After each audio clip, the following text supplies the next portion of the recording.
পাঁচের থেকে বলছে 5 500 ক্ষমতা সম্পূর্ণ একটি পাম্প 36,000 লিটার জল 8 ঘন্টার উপরে তুলতে পারে।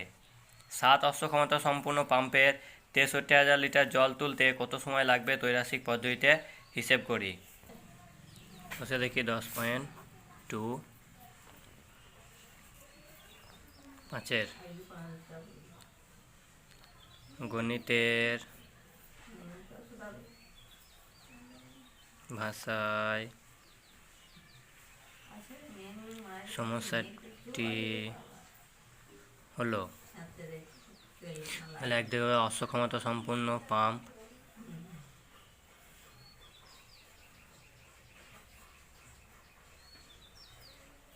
ক্ষমতা সম্পূর্ণ পাম্প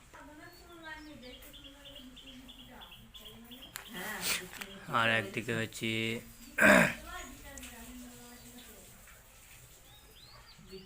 জল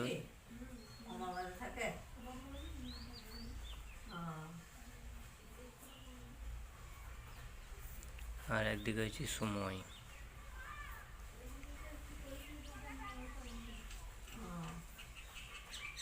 ঘন্টা। তাহলে 5 500 ক্ষমতা সম্পূর্ণ একটি পাম্প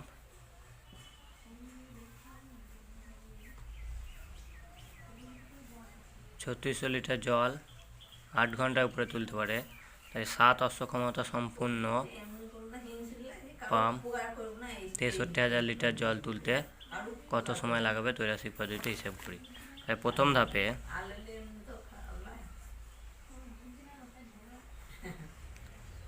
ধাপে যদি আমরা জলটাকে স্থির রাখি তাহলে অক্ষমতা সম্পূর্ণ পাম্প হচ্ছে কটা, 5টা অক্ষমতা সম্পূর্ণ পাম্পে সময় লাগে 8 ঘন্টা।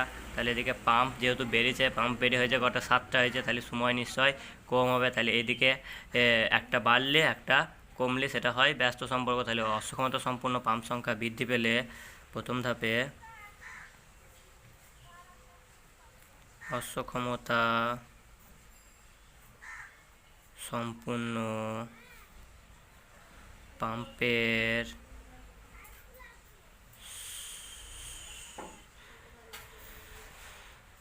সংখ্যা বৃদ্ধি পেলে সময় হ্রাস পাবে। সুতরাং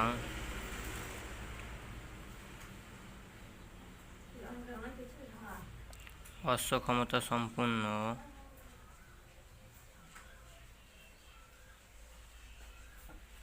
পাম্প ও সময় পরস্পর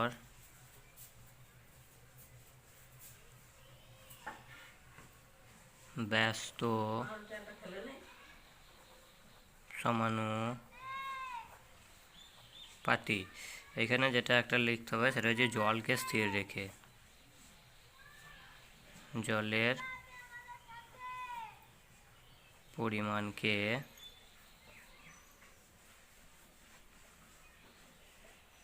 স্থির রেখে। তাহলে অতএব সমানুপাতি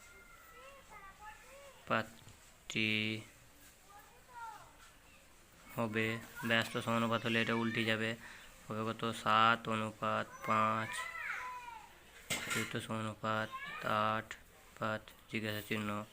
তাহলে অতএব সমাধানটা কি হবে,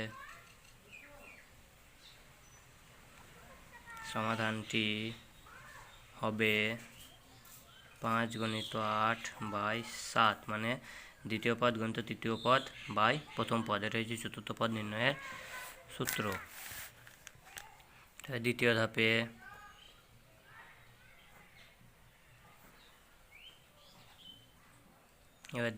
আমরা কী করবো, দ্বিতীয় ধাপে অক্ষমতা সম্পূর্ণ পাম্পকে স্থির রাখবো। অক্ষমতা সম্পূর্ণ পাম্পকে যদি স্থির রাখা হয় তাহলে কত, এখানে 36,000 লিটার জল তুলেছিল, 36,000 লিটার জল তুলতে 8 ঘন্টা সময় লাগে। তাহলে 63,000 লিটার জল তুলতে নিশ্চয়ই সময় বেশি লাগবে। এদিকে জলের পরিমাণ বৃদ্ধি পেলে এদিকে সময়ও বৃদ্ধি পাবে। তাহলে দুই দিকে যেহেতু বৃদ্ধি পেয়েছে তাহলে এটা হচ্ছে সরল সম্পর্ক। তাহলে দ্বিতীয় ধাপে অশ্বক্ষমতা সম্পন্ন পাম্পকে অশ্বক্ষমতা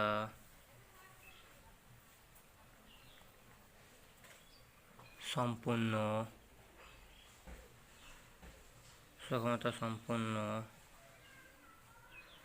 পাম্পকে স্থির রেখে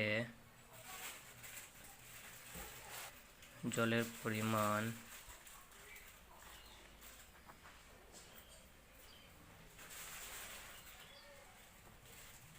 বৃদ্ধি পেলে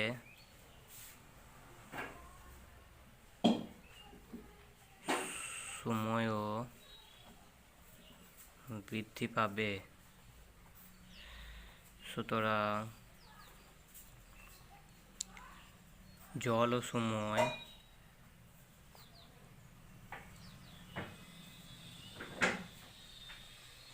পরস্পর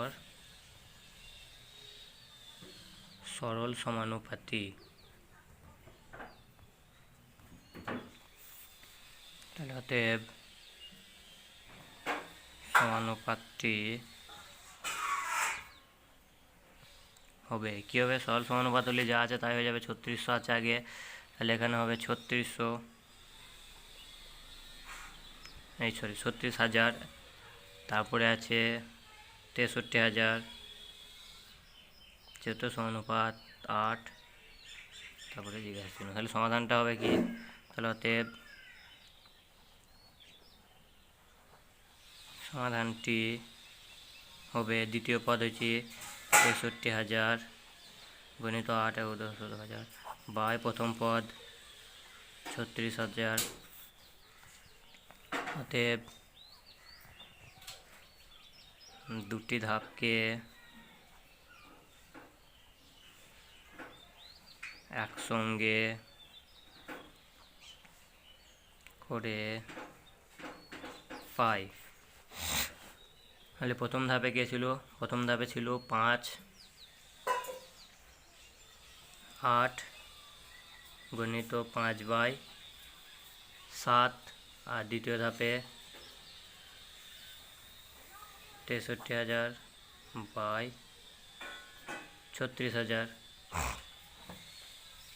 এই 8টা উভয় ধাপে আছে, দ্বিতীয় ধাপেও আছে এবং প্রথম ধাপেও আছে।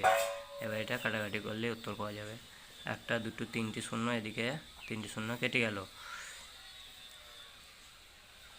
9 দিয়ে কাটাকাটি করলে হবে 7, 9 63 আর 4, 9 36। তারপরে এই 7 কেটে গেল, 4, 1, 4, 4, 2, 8। তাহলে থাকছে 2 গণিত 5 সমান 10 ঘন্টা। তাহলে উত্তর কত হয়েছে? 10 ঘন্টা হয়েছে আমাদের অঙ্কের উত্তর।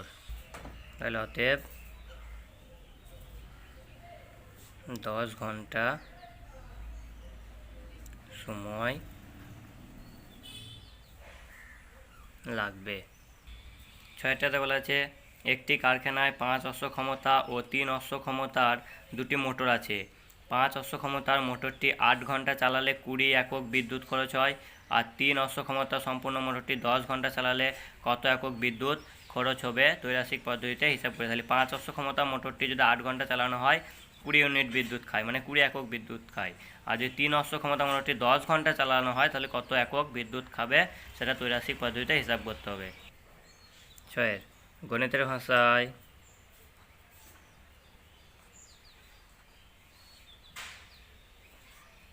সমস্যাটি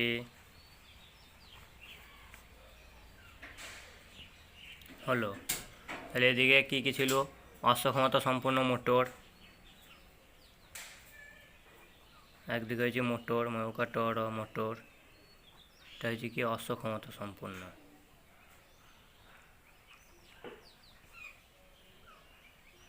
তা সম্পূর্ণ বা হর্স পাওয়ার। আর একদিকে আছে সময়,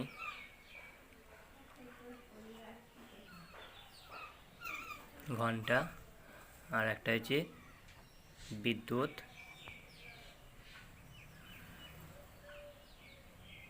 একক। তাহলে 5 অশ্ব ক্ষমতা সম্পন্ন এটাকে যদি 8 ঘন্টা চালানো হয় তাহলে বিদ্যুৎ খায় 20 একক। 3 অশ্বক ক্ষমতা সম্পূর্ণ মোটরটা যদি 10 ঘন্টা চালানো হয় তাহলে কত একক বিদ্যুৎ খাবে। তাহলে প্রথম ধাপে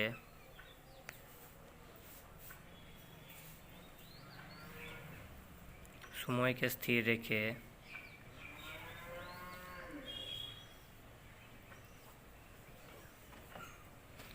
যদি 5 অশ্ব ক্ষমতা সম্পূর্ণ মোটরটা চলে তাহলে 20 ইউনিট বিদ্যুৎ খায় 5 অশ্ব ক্ষমতা, কিন্তু এটা যেহেতু 3 অশ্ব ক্ষমতা সম্পূর্ণ তাহলে সে কী হবে, সে নিশ্চয়ই তাহলে 5 অশ্ব ক্ষমতা সম্পূর্ণ হওয়ায় মোটরটা 20 একক বিদ্যুৎ খায়, কিন্তু মোটরটা যখন 3 অশ্ব ক্ষমতা সম্পূর্ণ হবে তখন সে কিন্তু বিদ্যুৎ কম খাবে। তাহলে এদিকে মোটরের অশ্ব ক্ষমতা কম হওয়ায় বিদ্যুতের পরিমাণ কম হবে। তাহলে সময়কে স্থির রেখে মোটরের অশ্ব ক্ষমতা হ্রাস পাওয়ায়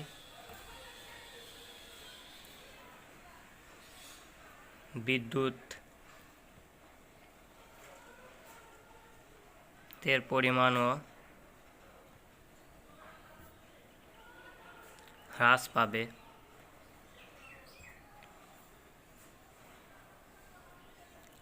সুতরাং মোটর ও বিদ্যুৎ পরস্পর সরল সমানুপাতি। তাহলে অতএব সমানুপাতটা কী হবে,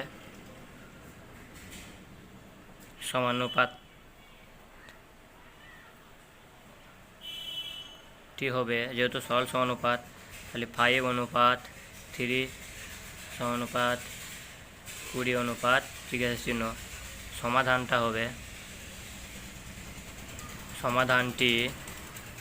হবে তাহলে সমাধানটা কী হবে, 20 × 3/5। অতএব দ্বিতীয় ধাপে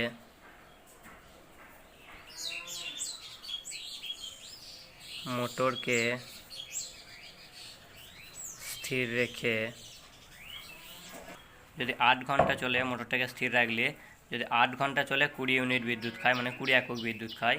তাহলে যদি 10 ঘন্টা চলে কত একক বিদ্যুৎ খাবে, নিশ্চয় এর থেকে বেশি খাবে বিদ্যুৎ।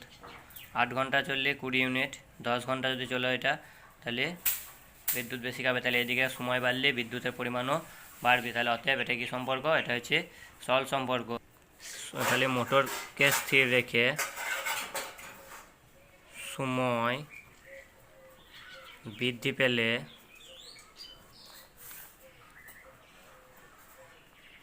বিদ্যুতের পরিমাণও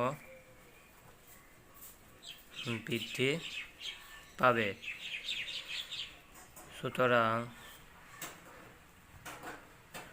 সময় ও বিদ্যুৎ পরস্পর সরল সমানুপাতি। তাহলে সমানুপাতটা কী হবে, অতএব সমানুপাতটি হবে 8:10 সমানুপাত 20 অনুপাত জিজ্ঞাসা চিহ্ন। তাহলে অতএব সমাধানটা কী হবে, সমাধানটি হবে 20 × 10/8। দুটি ধাপকে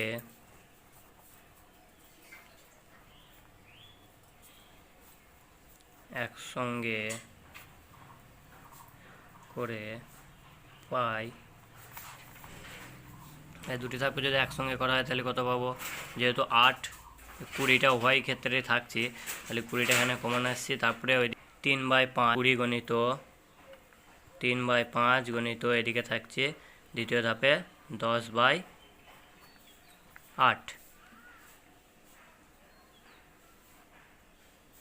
দুই দিয়ে কাটাকাটি করলে এটা হবে 5, দুই দিয়ে কাটলে এটা হবে 4, এদিকের 5 এদিকের 5 কেটে গেল, 4 একে 4, 4 5 20, থাকছে কত 5 গুণিত 3 সমান 15 একক বিদ্যুৎ। তাহলে অতএব 15 একক বিদ্যুৎ খরচ হবে। 7টা বলেছে গোপালনগরের একটি তাঁত কারখানায় 24 জন তাঁতি 12 দিনে 210টি শাড়ি বুনতে পারেন। পুজোর সময় 10 দিনের মধ্যে 300টি শাড়ি যোগান দেওয়ার অর্ডার এলো। সময় মতো সেই শাড়ি যোগান দিতে হলে আরও কতজন তাঁতি নিয়োগ করতে হবে? ব্যাপকতর ত্রৈরাসিক পদ্ধতিতে হিসেব করে লিখি। গণিতের ভাষায়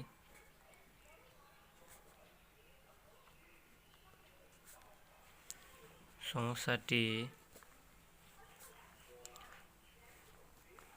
হলো, তাহলে একদিকে কি আছে, আমাদেরকে এখানে নির্ণয় করতে বলা হয়েছে আর কতজন লোক লাগবে, সেটা লোককে নির্ণয় করতে বলা হয়েছে, কতজন লোক, তাহলে আমাদেরকে লোক নির্ণয় করতে বলা হয়েছে। তাহলে একদিকে শাড়ি, একদিকে সময়, আর একদিকে তাঁতি। শাড়ি ব্যাকেটে টি, তারপরে আছে সময় দন্তিস মহন্তস্থ, সময় ব্যাকেটে আছে দিন, আর একদিকে বলা হয়েছে তাঁতি, তাই জন্য তাঁতি ব্যাকেটে আছে জুন। 210টি শাড়ি তৈরি করার জন্যে 12 দিন সময় লাগে, 14 জন তাঁতি লাগে। কিন্তু কি করতে বলা হয়েছে, 300টি শাড়ি তৈরি করতে বলা হয়েছে 10 দিনের মধ্যে। তাহলে আর কতজন তাঁতিকে নিয়োগ করতে হবে? তাহলে অতএব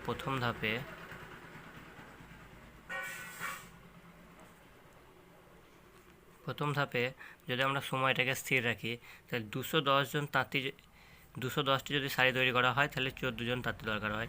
তাহলে 300টি শাড়ি তৈরি করতে গেলে নিশ্চয়ই তাঁতির সংখ্যা বাড়াতে হবে। এদিকে শাড়ি যেহেতু বাড়ছে, তাহলে তাঁতির সংখ্যা বাড়াতে হবে। সময়কে স্থির রাখলে 210টি শাড়ি তৈরি করার জন্য 14 জন তাঁতি দরকার। তাহলে 300টি শাড়ি তৈরি করার জন্য তাঁতির সংখ্যা বাড়বে। তাহলে এদিকে বাড়ছে, এদিকেও বাড়বে। তাহলে শাড়ি আর তাঁতি পরস্পর সরল সম্পর্ক। তাহলে প্রথম ধাপে সময়কে স্থির রাখলে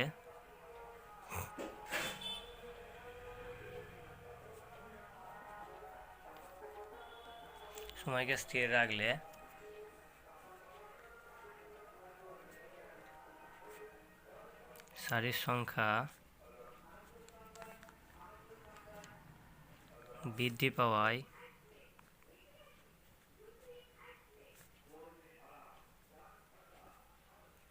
তাঁতির সংখ্যা ও বৃদ্ধি পাবে। সুতরাং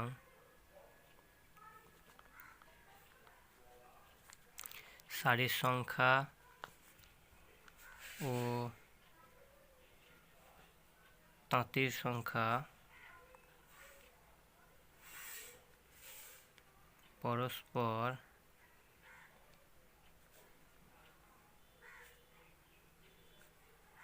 সরল সমানুপাতি। তাহলে অতএব সমানুপাতটি হবে কি হবে, 210 অনুপাত 300 অনুপাত 14 অনুপাত জিজ্ঞাসা চিহ্ন। তাহলে অতএব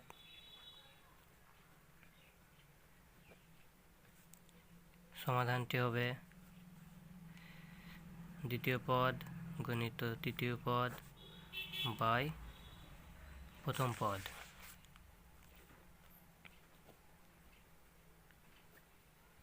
দ্বিতীয়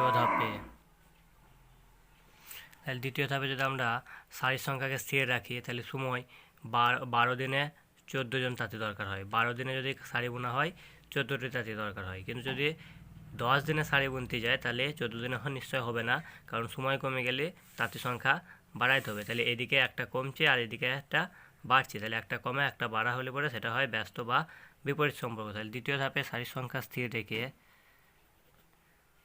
শাড়ির সংখ্যাকে স্থির রাখলে বা স্থির রেখে সময় হ্রাস পেলে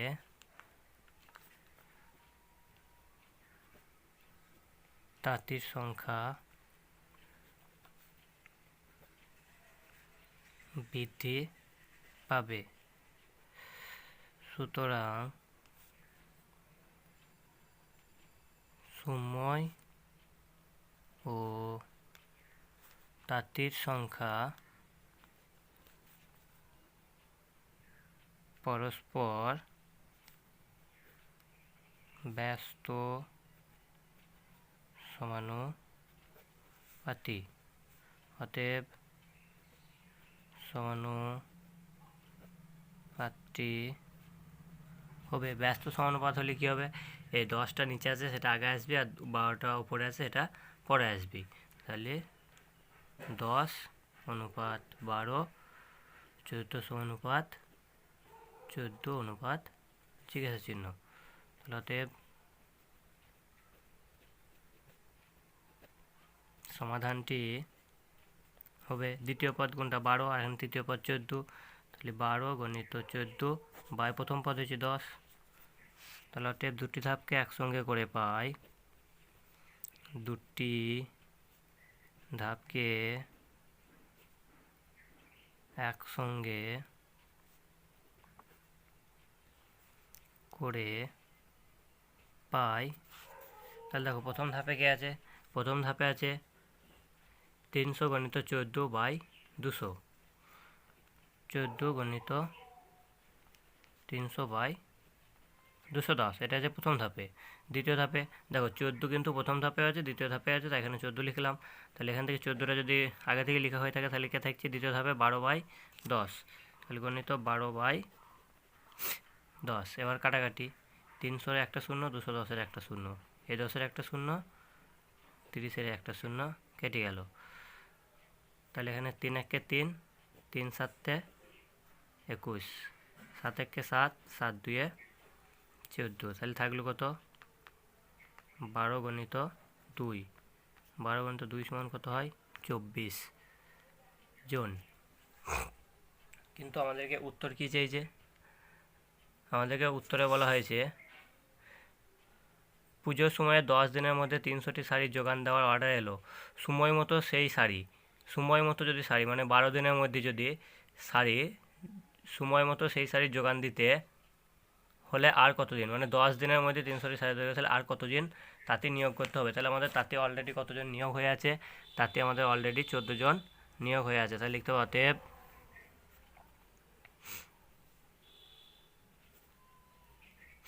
সময় মতো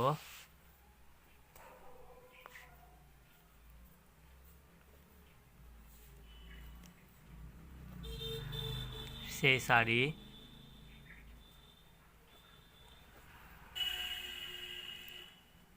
যোগান দিতে হলে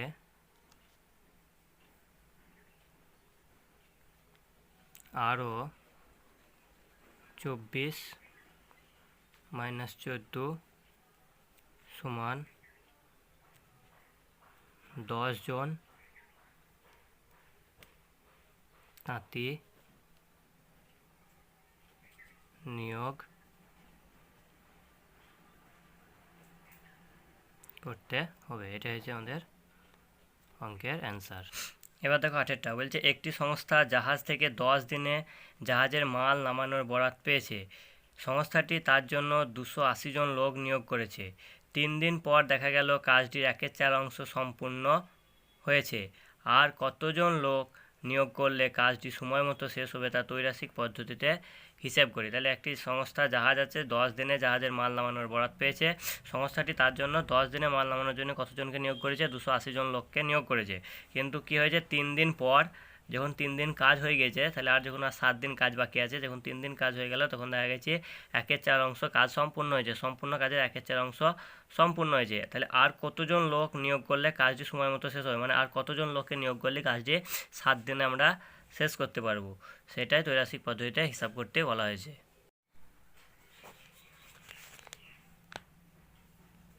গণিতের ভাষায়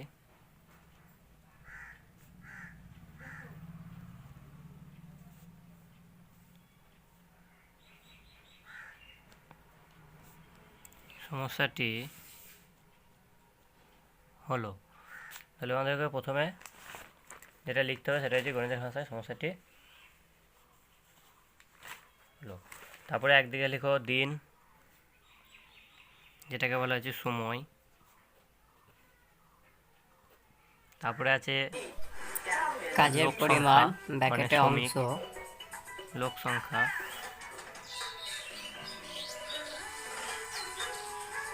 কাজের পরিমাণ ব্র্যাকেটে জন অংশ। তারপরে আছে কাজের পরিমাণ। তারপরে লিখো লোক সংখ্যা ব্র্যাকেটে অংশ। জন, লোক সংখ্যা ব্র্যাকেটে জন। তাহলে প্রথমে 3 দিন, 3 দিনে কতটা কাজ হয়েছে? 1/4 অংশ কাজ হয়েছে। কতজন করেছে? 280 জন লোকে করেছে। কিন্তু মোট কাজ হবে কতদিন? 10 দিন। তাহলে 10 দিন থেকে যদি 3 দিন কাজ হয়ে যায় তাহলে আর পরে থাকছে কতদিন? 7 দিন। তাহলে মোট কাজ হয়েছে 1 অংশ, 1 অংশ থেকে 1/4 অংশ কাজ হয়ে গিয়েছে। 1 অংশ থেকে 1/4 অংশ বাদ গেলে হয় 3/4 অংশ। তাহলে এই 3/4 অংশ কাজ করতে আর কতজন শ্রমিককে নিয়োগ করতে হবে? এবার এই 3/4 নিয়ে যদি কারো সমস্যা হয় তাহলে দেখো, আমরা জানি এই 1-এর নিচে কিছু নয় মানে 1 আছে, তাহলে 1 আর 4-এর লসাগু করলে হয় 4। তাহলে 1-এর সঙ্গে কত গুণ করলে 4 হবে? 4 গুণ করলে 4 হবে। তাহলে নিচের সংখ্যার সঙ্গে যা গুণ করতে হবে উপরের সংখ্যার সঙ্গে তাই গুণ করতে হবে। তাহলে উপরে 1-এর সঙ্গে 4 গুণ করলে হবে 4 একে 4, বিয়োগ এখানে 4 আছে, 4-এর সঙ্গে কত গুণ করলে 4 হবে? 1 গুণ করলে। তাহলে এখানে উপরে 1-এর সঙ্গেও 1 গুণ করতে হবে, 1 একে 1। তাহলে 4 থেকে 1 বাদ দিলে হয় 3। তাহলে 3/4। তাহলে অতএব প্রথম ধাপে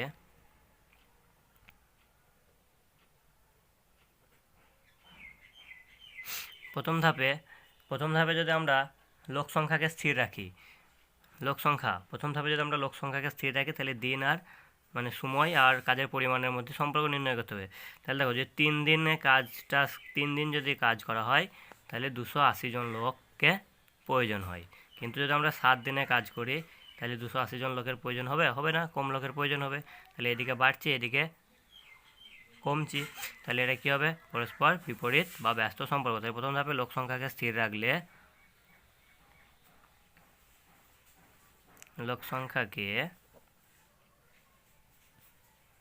স্থির রাখলে সময় ও কাজের পরিমাণ পরস্পর ব্যস্ত সমানুপাতি। যে লোক সংখ্যাকে স্থির রাখা হয় তাহলে কাজের পরিমাণ আর সময় পরস্পর ব্যস্ত সমানুপাতি। তাহলে অতএব সমানুপাতটা কী হবে? অতএব সমানুপাতটি হবে, ব্যস্ত সমানুপাত হলে কী হয়? এটা উল্টে যায়, যেটা শেষে থাকে সেটা প্রথমে আসে। এখানে শেষে গিয়ে আছে 7 আছে, তাহলে প্রথমে 7 আসবে।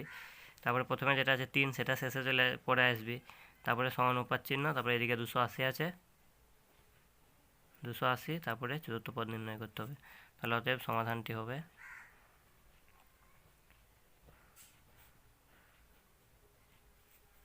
দ্বিতীয় পদ গণিত তৃতীয় পদ ভাজিত প্রথম পদ। দ্বিতীয়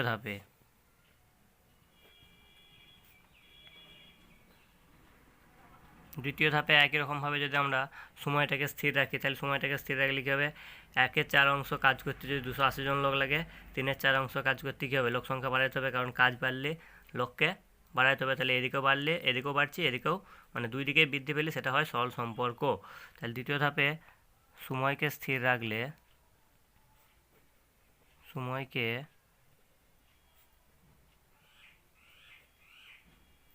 রাখলে লোক সংখ্যা ও কাজের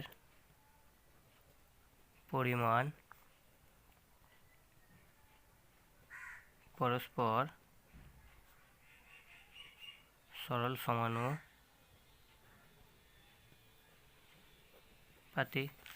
তাহলে অতএব সমানুপাতটা হবে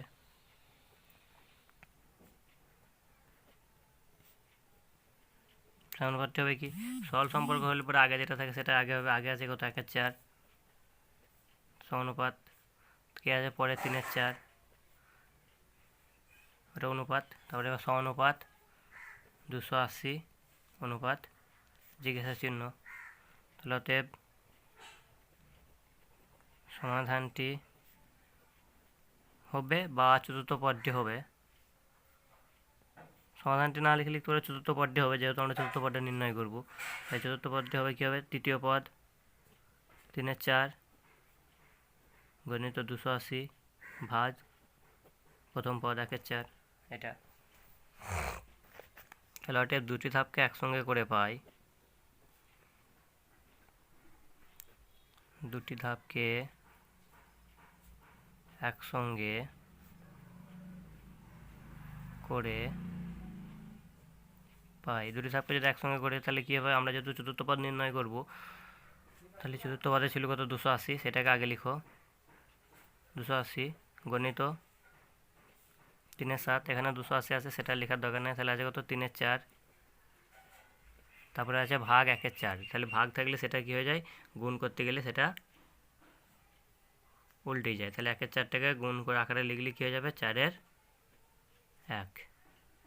ঠিক আছে, এটা যদি কারো বুঝতে অসুবিধা থাকে এরকম 3/4 ভাজিত 1/4, এটা যদি গুণ আকারে লিখি তাহলে কী হবে, 3/4 গণিত 4/1, এটা হয়। ঠিক আছে, এটা এখানে করা হয়েছে। দেখো এই 4 কেটে গেল, 7×4 28, 0 করতে 0, তাহলে কেটে গিয়ে কত হলো 40 গণিত 3 গণিত 3 সমান সমান কত, 3 3 9, 4 9 36,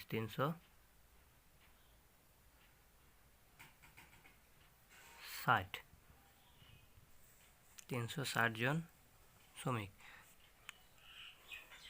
তাহলে আমাদেরকে কী বলা হয়েছে, 7/8 আর কতজন লোক নিয়োগ করতে হবে। তাহলে অলরেডি আমাদের 280 জনকে নিয়োগ করা আছে। তাহলে লিখতে হবে অতএব কাজটি সময় মতো শেষ করতে আর 360 মাইনাস 280, 0 থেকে 0 বাদ দিলে হয় 0, 16 থেকে 8 বাদ দিলে হয় 8, 7 থেকে 1, 3 থেকে 3 বাদ দিলে 0, তাহলে আর 80 জনকে নিয়োগ করতে হবে। এটাই হচ্ছে আমাদের অঙ্কের অ্যান্সার।